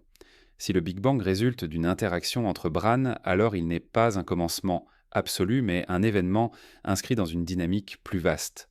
L'avant correspondrait à l'existence de ces structures multidimensionnelles qui évoluent dans un espace que nous ne pouvons pas percevoir directement. Cela permet d'imaginer que d'autres univers existent dans des branes parallèles, parfois très proches de nous dans le bulk, mais séparés par une barrière que nous ne pouvons franchir. Les branes offrent aussi une nouvelle manière d'aborder la gravité. Dans certains modèles, la gravité n'est pas confinée à notre brane, mais peut se propager dans le bulk. Cela expliquerait pourquoi elle paraît si faible par rapport aux autres forces. Elle se dilue dans des dimensions invisibles. Cette idée ouvre des pistes pour tester indirectement l'existence des dimensions supplémentaires, par exemple en cherchant des anomalies dans la manière dont la gravité se comporte à petite échelle. Bien que les expériences réalisées jusqu'ici n'aient pas encore confirmé ces hypothèses, elles illustrent la possibilité de relier des concepts extrêmement abstraits à des observations concrètes. Le modèle des cordes et des branes n'est pas seulement une spéculation sur des dimensions invisibles, il s'intègre à une vision plus large de la réalité, où le cosmos est façonné par des structures géométriques complexes. Les équations de la théorie des cordes admettent une multitude de solutions, chacune correspondant à un univers différent. Cela rejoint l'idée du multivers, mais en lui donnant une base théorique plus solide. Selon cette perspective, notre univers serait l'une des nombreuses solutions possibles du paysage des cordes, choisies non par nécessité mais par contingence. Cette pluralité pose un problème conceptuel. Si tant d'univers sont possibles, pourquoi observons-nous précisément celui-ci ? La réponse la plus courante est liée au principe anthropique. Parmi la diversité des univers, seuls ceux qui permettent l'apparition de structures stables et de la vie peuvent être observés. Nous habitons donc un univers compatible avec notre existence, tandis que d'autres, aux lois incompatibles avec la complexité, restent stériles. Cette explication ne satisfait pas tout le monde, car elle ne propose pas une véritable cause, mais elle illustre le changement de paradigme induit par les cordes et les branes. Ces théories soulèvent aussi des questions existentielles. Si notre univers est une brane parmi d'autres, que devient l'idée de totalité? Si des collisions de branes peuvent engendrer de nouveaux univers, alors le Big Bang n'est qu'un épisode dans une histoire beaucoup plus vaste. Cela signifie que notre réalité observable n'est qu'un fragment d'une structure multidimensionnelle dont nous ignorons presque tout. Cette perspective change la place de l'humanité. Nous ne sommes pas seulement minuscules dans un cosmos immense, nous sommes peut-être confinés dans une brane parmi une infinité d'autres, incapables d'en percevoir l'ensemble. Malgré l'audace de ces idées, elles ne sont pas invérifiables par principe. Les physiciens espèrent que certaines signatures expérimentales pourraient un jour confirmer la validité de la théorie des cordes ou des branes. Par exemple, si des dimensions supplémentaires existent, elles pourraient influencer le comportement des particules dans les accélérateurs ou laisser des traces dans le rayonnement cosmique. Jusqu'à présent, les résultats n'ont pas apporté de preuves directes, mais la recherche continue, motivée par l'espoir de franchir une étape décisive dans la compréhension de l'origine. Philosophiquement, la théorie des cordes et des branes prolonge une tendance séculaire. Chaque fois que nous croyons avoir atteint le fondement ultime, nous découvrons une structure plus profonde. Les atomes se sont révélés composés de particules, puis ces particules pourraient elles-mêmes être des cordes vibrantes. L'espace et le temps, que nous pensions absolus, pourraient en être qu'une manifestation de dimensions cachées. Ce mouvement incessant de décentrement nous rappelle que la réalité dépasse toujours nos intuitions et nos concepts. Mais au-delà de la spéculation, ces théories permettent aussi de reposer autrement la question de l'origine.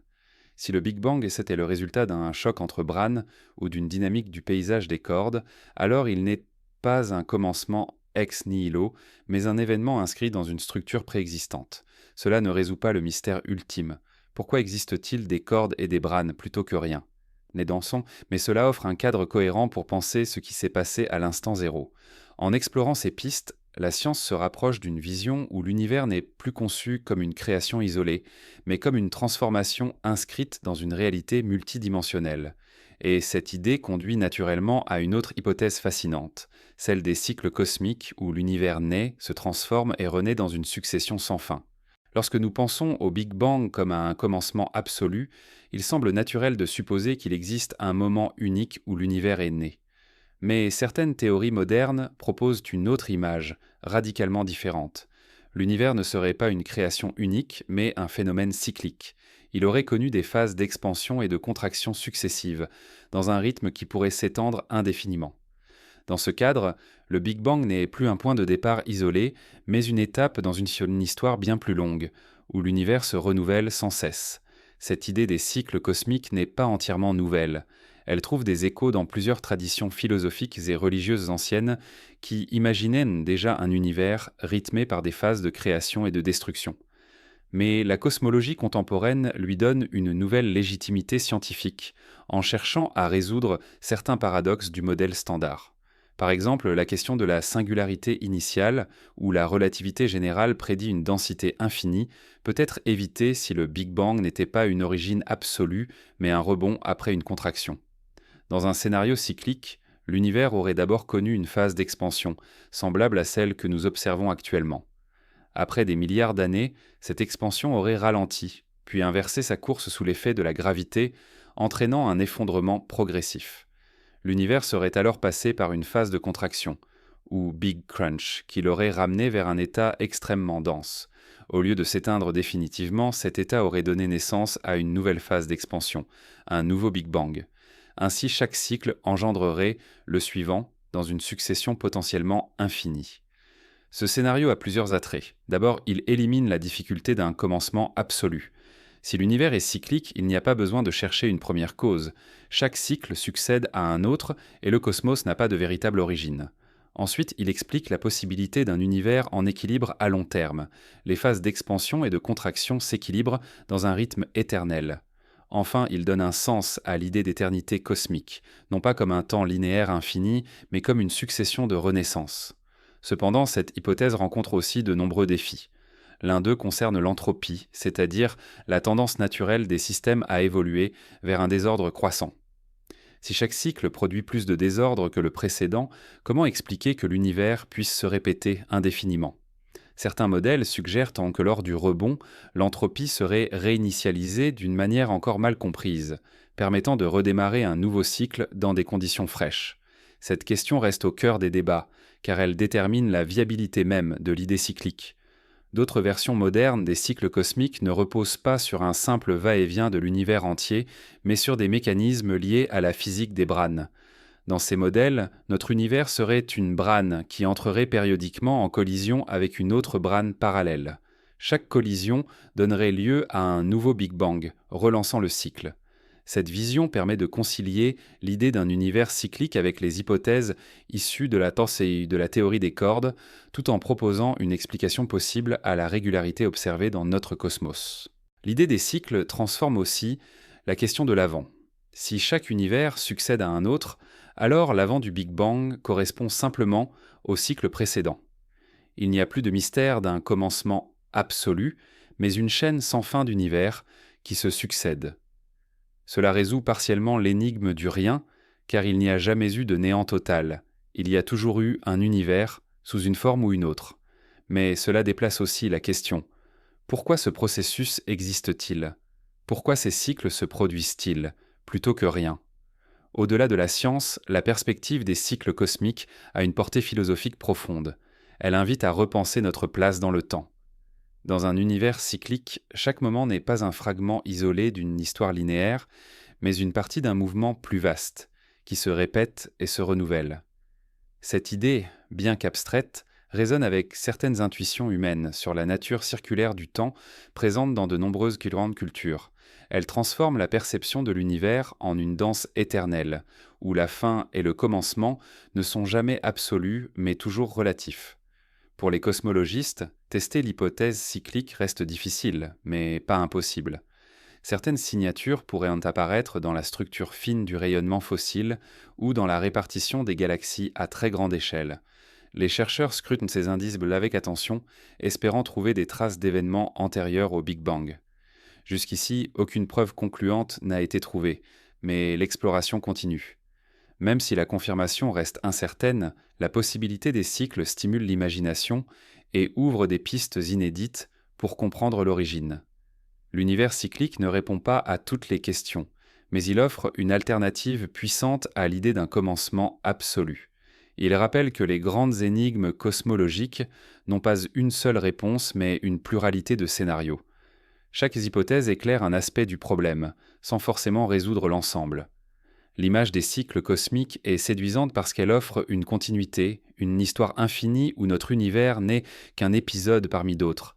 Mais même cette vision se heurte à une limite. Si l'univers renaît éternellement, pourquoi existe-t-il ce mécanisme de renaissance? Pourquoi y a-t-il quelque chose qui se répète plutôt que rien du tout? Cette interrogation conduit à une autre hypothèse, plus radicale encore, celle d'un vide instable capable de donner naissance à des univers sans qu'il soit besoin d'un cycle éternel.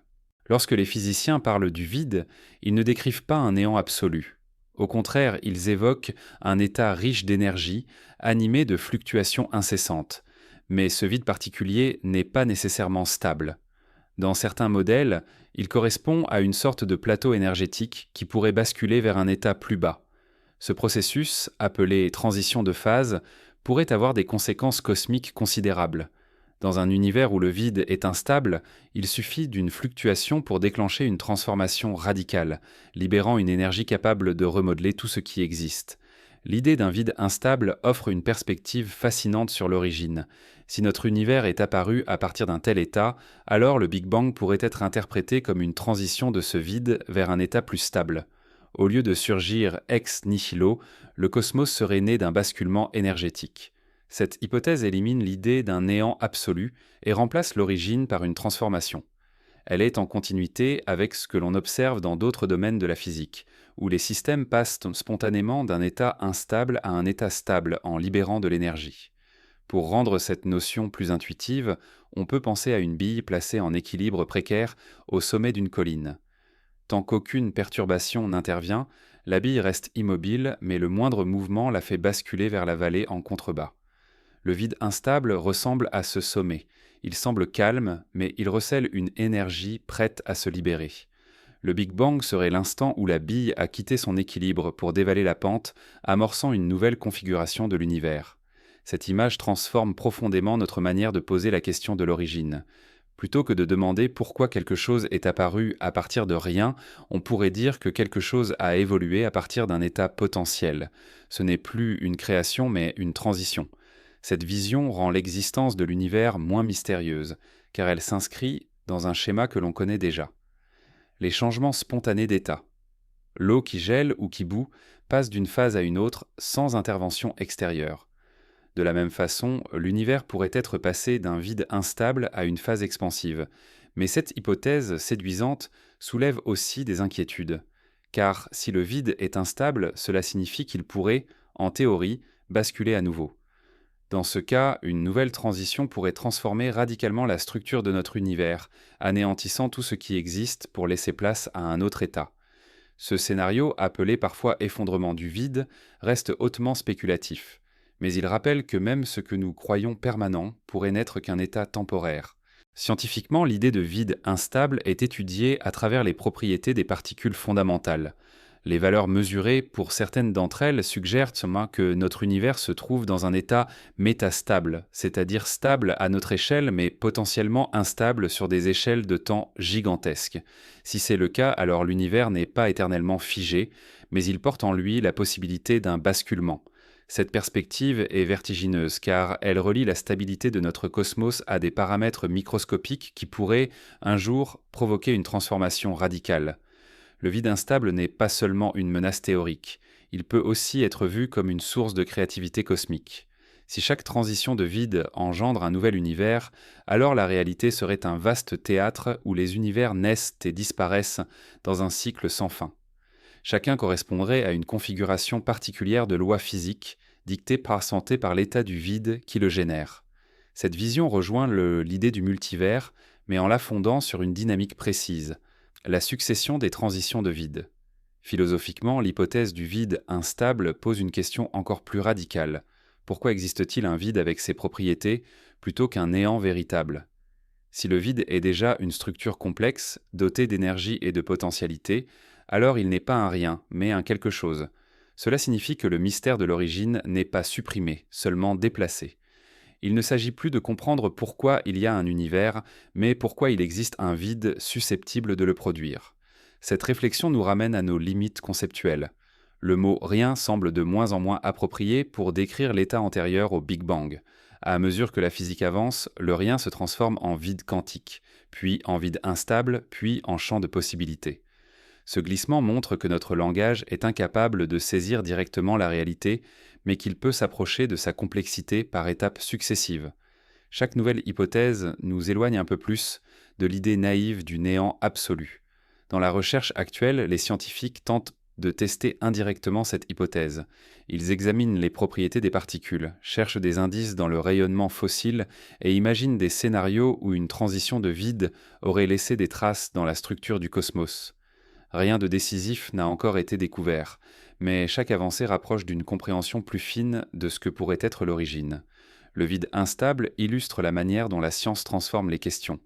Il ne répond pas forcément au pourquoi ultime, mais il reformule le problème en termes accessibles à l'investigation. Il propose que l'univers n'ait pas surgi du néant, mais d'un état énergétique particulier. Cela ne supprime pas le mystère, mais le rend plus concret, plus précis, plus susceptible d'être exploré. Et cette idée nous conduit vers une autre, intimement liée. Si même le vide recèle une énergie, alors peut-être que ce que nous appelons le rien n'a jamais existé. Peut-être que l'énergie du rien est en réalité la clé pour comprendre la naissance et l'évolution de tout ce qui est.